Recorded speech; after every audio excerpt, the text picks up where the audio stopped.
some cities where they party all year long, and this is one of them, New Orleans. And our own Lou Waters is there. Lou, we understand that they're not just bringing in the new millennium, they're celebrating the death of the old millennium? They'll celebrate anything here, Judy. As you know, this is America's premier party city. They bid farewell to the old millennium about noon today, and almost immediately the party got underway. We understand Bourbon Street is packed in tight now, but the folks are starting to show up down here on the Riverwalk. We're along the river's edge waiting for the barges to be dragged out. The noise is picking up. People are pouring in for the fireworks show, which begins in a little over an hour.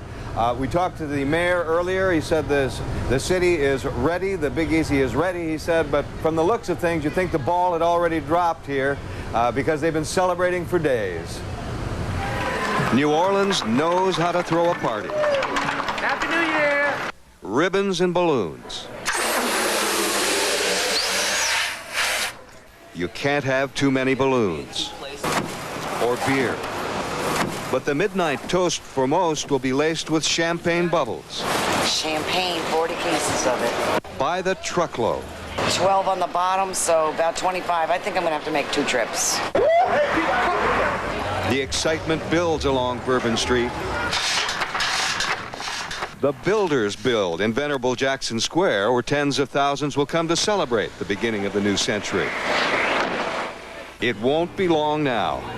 And look who I ran into, noodling down at Tipitina's.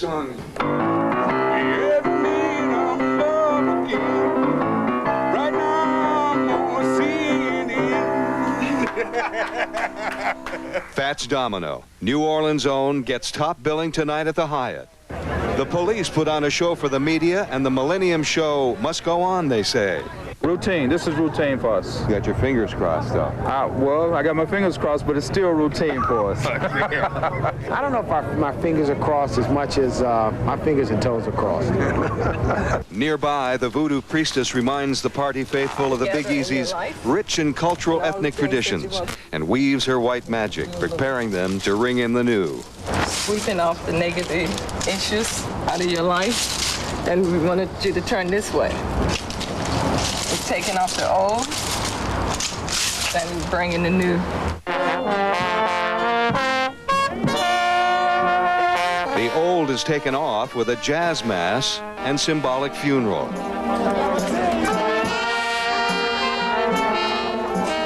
A solemn hymn of farewell at the gravesite, a final act of respect for the passing millennium. And then the party begins. Anticipation of better things to come. New Orleans knows how to throw a party.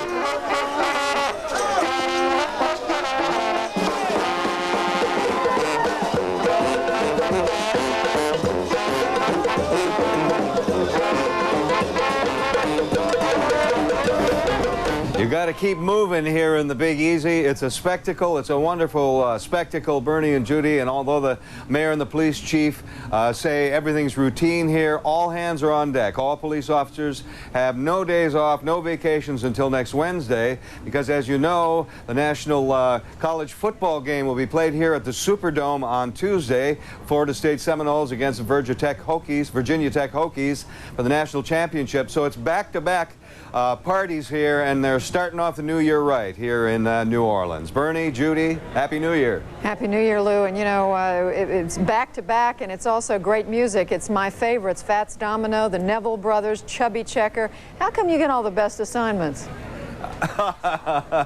Yeah, it's music everywhere. I love music, and I'll tell you something. Getting a hold of Fats Domino, to have him appear on television anywhere, is an act of God, and it takes a lot of hard work, and we did it, and we got him, and he's a wonderful man. He's 71 years old now. He cut his first record back in 1949. He's still the legend of New Orleans. Looking and sounding great. We're glad you're there. Thanks, Lou. Well, the lyrics, yes, it's me, I'm in love again. Yes, it's yes, me, it's I'm me and I'm in love. On CNN. By the way, one side of the Times is a sign anytime, and Kira Phillips is standing by that sign in Hollywood, and she has a guest. Kira. That's right, Bernie and Judy, I tell you what, I grew up in Southern California and I have never seen anything like this. From New Orleans to Los Angeles, we have all kinds of things in store for you. Wait till you see what's going to happen to this sign come midnight. And as a matter of fact, we have the producer of this whole gala with us, Carl Bendix. He's done everything from presidential parties to the Oscars. Thanks for being with us. Thank you. Well, let's talk about this celebration. This light has not been lit up since 1984 at the Olympics. You say this is going to be very different, however. Yeah, it's much more dramatic than has ever been attempted before. We've put in a close-up lighting system where we've been working for weeks just building platforming and scaffolding at the base of the sign to bring in all the electrical and lighting and special effects instruments. Now, from old Hollywood to new Hollywood, this used to be a manual thing flipping on lights. This is all computerized, right? Yes. Now, what is so... High tech. Well, it's also a throwback to the old Hollywood, too. As you'll see, we have data flashes that surround the sign letters, which is how it originally was lit in the 30s when it was first constructed. And then it switches past there into lightning strikes, the world's largest and brightest lighting instruments, and there's like 230 million watts of power. Wow. It explodes. Is it Y2K compliant? Yes. Okay, good. Better be. We'll find out in midnight, won't Yes. we? Now, tell us about the celebration up between the L and the Y. There's going to be a performer. Also, for the first time, we'll be having a live performance with John Bryan, who'll be stepping out from behind one of the letters and playing a 1,000-year rendition of Auld Lang Syne from Bach to Rock. From Bach to Rock. Very good. Tell us about some of the other things going on in the city. A lot of cultural celebrations in all the different neighborhoods. They're all interlinked by satellite, by video. Yes. The Hollywood sign serves sort of as the crown jewel uniting the whole city and all the different communities of Los Angeles. Mayor Reardon has really put together an extraordinary team of producers that are working at 5 or 6 other sites throughout the city, and everyone is throwing from here to the different sites. Now, what's happening at all the different sites? We have salsa music, swing music, live concerts, parades, correct? What else is going on? Well, there's a whole series of like 2,000. There's 2,000 on parade, there's 2,000 line dancers, there's 2,000 gospel singers. It's an amazing performance that really represents the best of the culture of Los Angeles and really unifies us and brings us together throughout the city, as we're seeing today in this historic moment as the whole planet is sort of being brought together and feeling the closeness to each other. Now, what's so special about this for you as a producer? This is very different from anything you've ever done. How does this compare to, say, the Oscars or a party for the president? Well, this is much more challenging just in view of the location, because right here, even though we're in Los Angeles and Hollywood, we are also in the middle of nowhere, standing on top of a mountain. It's not like Times Square, we're in the middle of millions of people. Exactly. So it's very challenging terrain, and I liken it somewhat to setting up a light show on the moon. A light show on the moon? Yes, hey, that could be your next project. Yes. Maybe. All right, we can talk to the mayor about that. So come midnight, you're going to be back here with the mayor and with Jay Leno. Yes. And you're going to flip the switch. Yes. Terrific. And the sign explodes in a burst of excitement. Carl Bendix, thanks so much for being with us. Thank you. There you have it. We'll be back here a couple times talking about the history of the sign, then of course for the big celebration come midnight. Bernie and Judy? Kara, thanks very much. Coming up, an unexpected grudge match.